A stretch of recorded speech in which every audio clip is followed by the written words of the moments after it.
Salut à tous et bienvenue dans Total Remake. Aujourd'hui, on va parler d'un des plus grands réalisateurs qui ait connu le XXe siècle, le génial Chris Marker.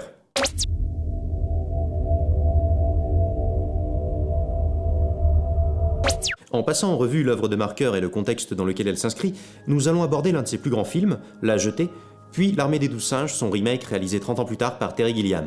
Chris Marker, Christian Bouche-Villeneuve de son vrai nom, aura été l'une des figures majeures bien que peu connues du cinéma de la seconde moitié du XXe siècle. Il naît le 29 juillet 1921 et passe une bonne partie de son enfance à Neuilly-sur-Seine. Acquérant très vite une conscience sociale et voulant s'impliquer au sein du collectif, il devient en 1937 éditeur du journal des étudiants de son lycée, Trait d'Union, et utilise pour l'occasion un pseudonyme, Marc Dornier, le premier d'une longue série. En effet, Marker s'amusera toute sa vie durant à brouiller les pistes, à se dissimuler derrière de faux noms et à rester caché derrière son objectif, lui qui détestait se faire prendre en photo. Des légendes vont vite circuler à son sujet, légendes qu'il alimente volontiers lui-même. Il serait né à Oulan-Bator d'une mère russe, aurait passé 2 ans à Cuba lorsqu'il était encore enfant et aurait eu comme professeur de philosophie au lycée Jean-Paul Sartre. Des faits qui s'avèrent être totalement faux. Profitant de l'erreur de certains biographes et par malice, il parvient même à s'attribuer la paternité de plusieurs œuvres, souvent citées dans sa filmographie, mais qui n'existent pourtant pas. Notamment Le facteur sonne toujours cheval, documentaire qu'il n'a donc pas réalisé en 1992.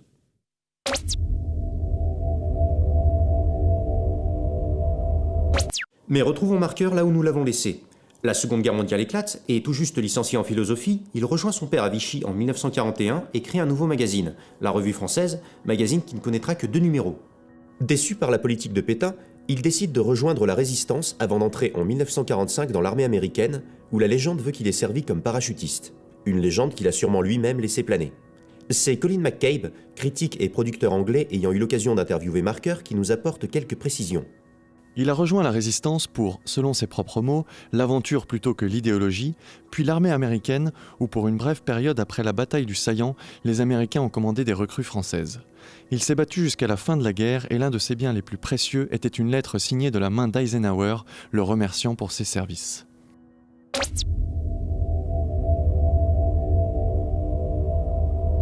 Après la guerre, Marker poursuit le chemin entamé avec Trait d'Union et la Revue Française et rejoint la rédaction d'Esprit, une revue d'orientation communiste dans laquelle il publie des articles sur l'actualité politique, mais également sur la littérature et le cinéma, un médium qui le fascine depuis son enfance.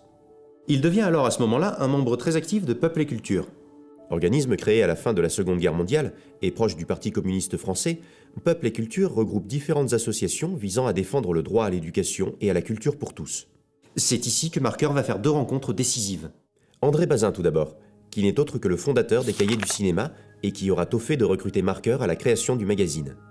Mais il fait surtout la rencontre d'Alain Resnais, qui va vite devenir l'un de ses plus proches amis et collaborateurs tout au long de sa vie.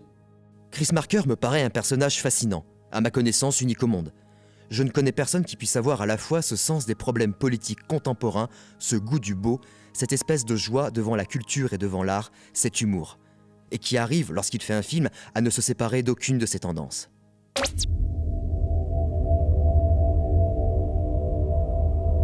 Véritable touche-à-tout et passionné de cinéma depuis son plus jeune âge, Marker s'empare d'une caméra et réalise son premier fait d'armes sur pellicule. Olympia 52, un documentaire sur les Jeux Olympiques de 1952 à Helsinki. Il s'agit en réalité de son second film. En effet, il réalise en 1950 La fin du monde vue par l'ange Gabriel, film perdu qu'Alain Resnais a toutefois eu l'occasion de visionner et qu'il décrit ainsi. Un film souvent flou et rempli d'images indéfinissables, tourné dans le Berlin en ruine de la fin de la guerre. Un film rempli de visions apocalyptiques et qui préfigure déjà La Jetée. Suite à Olympia 52 et en collaboration avec Resnais, très populaire à ce moment-là pour avoir remporté l'Oscar du meilleur court-métrage pour Van Gogh, Marker réalise Les Statues meurent aussi, court-métrage documentaire traitant de la place accordée à l'art africain dans le monde qui leur est commandé par le collectif Présence africaine. Les 2 hommes ne possèdent aucune compétence ni connaissance particulière en ce qui concerne l'art africain, mais leur curiosité les pousse à étudier le sujet, et ils décident d'aborder le film sur le plan politique. Chris Marker, décidément toujours aussi peu loquace, cède sa place à Alain Resnais lorsqu'il s'agit de parler du film. On nous avait commandé un film sur l'art nègre. Chris Marker et moi sommes partis de cette question. Pourquoi l'art nègre se trouve-t-il au musée de l'Homme alors que l'art grec ou égyptien est au Louvre ? Le film tient un discours très dur envers le colonialisme et en décortique les mécanismes d'oppression culturelle. Il sera interdit de diffusion pendant près de 10 ans. Les 2 hommes, quant à eux, ne recevront plus de propositions de travail pendant 3 ans.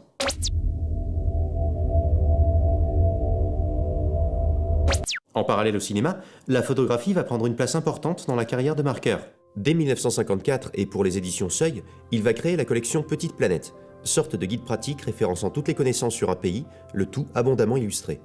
Marker affirme pour de bon son côté globe-trotter et sa fascination pour les cultures du monde entier, une fascination qu'il met en lien avec son engagement social et politique.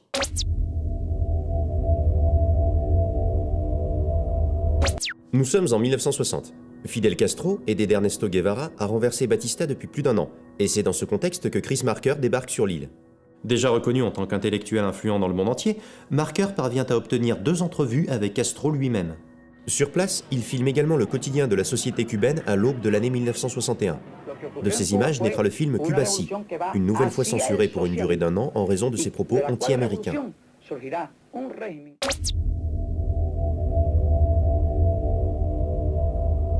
À son retour en France, Marker va réaliser successivement 2 projets majeurs dans sa carrière. Le premier se nomme Le Jolimet, qu'il co-dirige avec Pierre Lhomme. Dans cette œuvre, Marker promène sa caméra dans Paris durant le mois de mai 1962 et donne la parole à ses habitants, qui nous présentent leur quotidien et leurs aspirations. Seulement, l'année 1962 marque la fin de la guerre d'Algérie, et un non-dit parcourt toute une partie du film, les Parisiens refusant de regarder droit dans les yeux les conséquences de la colonisation. Profitant des ressources à sa disposition sur le tournage du Jolimet, il entreprend de mettre en œuvre un projet plus personnel durant son temps libre, un court-métrage de fiction, une fable poétique et philosophique sur fond de science-fiction qui va prendre la forme d'un roman photo. Ce film, c'est La Jetée. Véritable ovni dans la carrière de Marker, on peut se demander ce qui le pousse, lui documentariste depuis déjà 10 ans, à réaliser une fiction, une science-fiction qui plus est. Pour mieux le comprendre, nous devons nous attarder un moment sur le contexte de l'époque et sur la place qu'occupe ce genre à ce moment-là.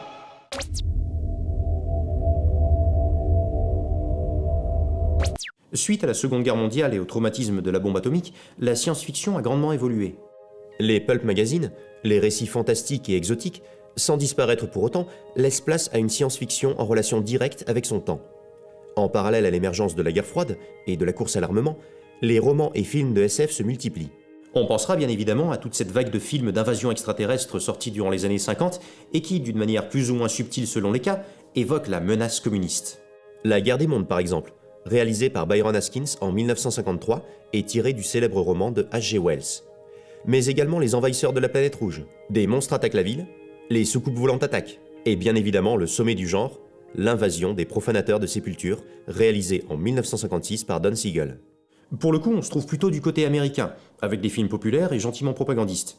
Mais même aux États-Unis, des films plus ambitieux et qui abordent les conséquences de la guerre nucléaire voient le jour. En 1959, Ranald McDougall réalise Le Monde, la chair et le diable. Dans ce film, un mineur afro-américain se retrouve piégé sous terre suite à un éboulement. Lorsqu'il parvient à s'extirper de son tombeau, il découvre un monde sans vie, ravagé par la propagation dans l'air d'isotopes radioactifs.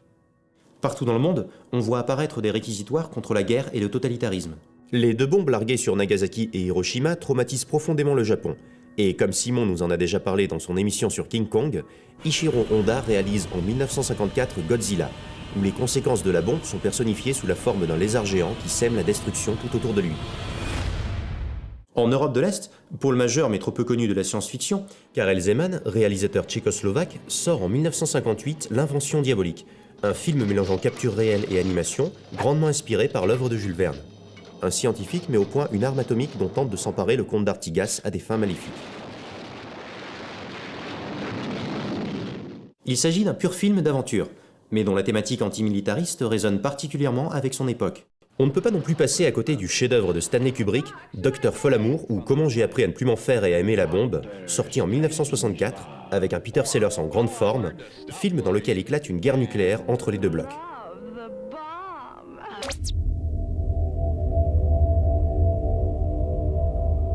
Cette crainte d'une annihilation totale, atomique ou pas, est partout présente dans l'imaginaire collectif à cette époque, et la France n'est pas en reste.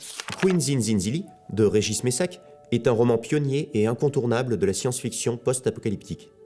Paru en 1935, cette contre-utopie prédit la Seconde Guerre mondiale et imagine l'extinction de toute vie sur Terre par des armes de destruction massive. Il faut également citer Le Diable l'emporte, de René Barjavel, publié en 1948. Il y prédit avec une justesse surprenante la course à l'armement qui aura lieu dans les années à venir, et tout comme dans Dr Folamour, son absurdité, l'utilisation de telles armes ne pouvant que mener au chaos au moindre soupçon d'attaque. Dans le livre, le soupçon vient de la migration d'un groupe de manchots, pris par toutes les nations du monde pour un mouvement de troupes dans l'Arctique. La planète des singes, roman du français Pierre Boulle, sorti en 1963, est adapté 5 ans plus tard sur grand écran par Franklin J. Schaffner, avec Charlton Heston dans le rôle titre. Le film diffère du livre sur de nombreux points, mais dans les deux cas, l'humanité ne parvient pas à prospérer. Charlton Heston deviendra par ailleurs un habitué des films post-apocalyptiques. Il joue en 1971 dans Omega Man, adapté du roman Je suis une légende de Richard Matheson, et en 1973 dans Soleil vert de Richard Fleischer. Revenons-en à la science-fiction française, et plus particulièrement au cinéma, car oui, il existe bel et bien un cinéma de science-fiction français mené par les nouvelles stars du cinéma hexagonal, rien de moins que les fondateurs de la nouvelle vague.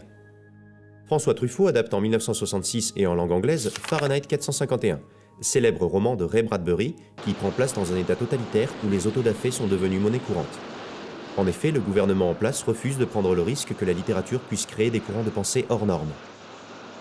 Dans le même genre, Jean-Luc Godard réalise en 1965 Alphaville, une étrange aventure de Lemmy Caution, une plongée dans une ville futuriste et entièrement déshumanisée où les émotions sont proscrites et où tout est contrôlé par un superordinateur, Alpha 60. Lemmy Caution est à l'origine une série de romans noirs créés par Peter Cheney et incarnés sur grand écran par Eddie Constantine. Godard reprend le personnage à son compte mais déménage le contexte à plusieurs années-lumière de la Terre, tout en conservant les caractéristiques propres au roman noir.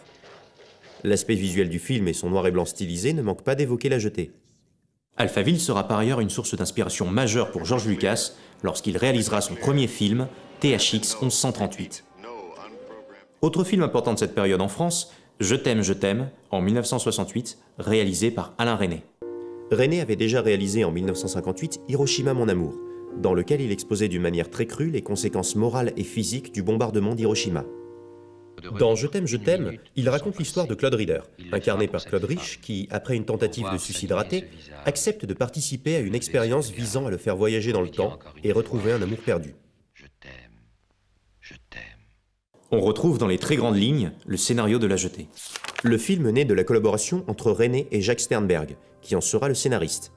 Sternberg est l'auteur de nombreuses nouvelles fantastiques et de science-fiction, dont Resnais a découvert le travail en lisant son roman Un jour ouvrable. Roman qui lui avait été conseillé à l'époque par Chris Marker.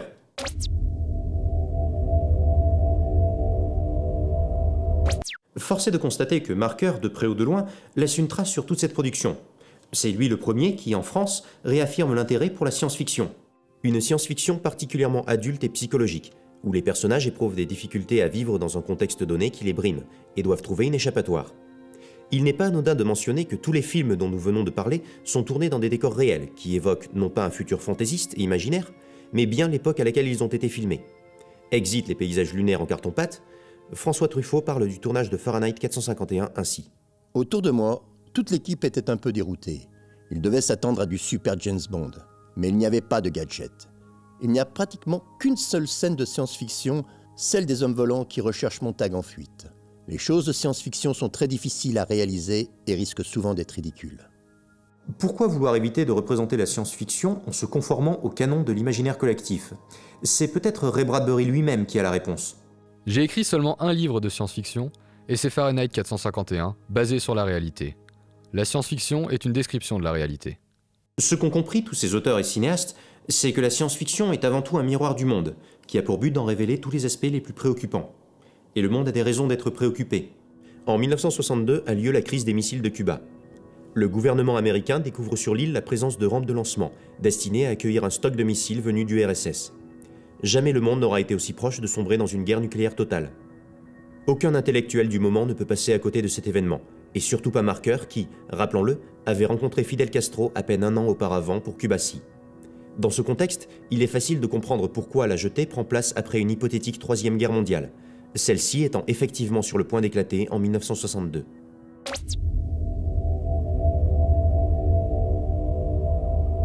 Difficile de parler de La Jetée et de tout ce qui en découle sans parler du scénario en détail, et particulièrement de sa fin. Alors pour ceux qui ne l'ont pas encore vu et qui ne souhaitent pas se faire spoiler, il est toujours temps de faire demi-tour. Pour les autres, c'est par ici que ça se passe. Le film débute sur la jetée de l'aéroport d'Orly, alors qu'un jeune garçon assiste à un meurtre. Des années plus tard, une troisième guerre mondiale éclate, rendant la surface du monde inhabitable. Le garçon, devenu adulte et réduit à l'état de prisonnier, devient le sujet d'une expérience visant à ouvrir une brèche dans le passé. Grandement choqué par le meurtre à Orly, il se souvient du visage d'une femme qu'il a vue là-bas et parvient à la retrouver à travers le temps. À chaque test, il s'incarne dans le passé auprès d'elle et en tombe amoureux.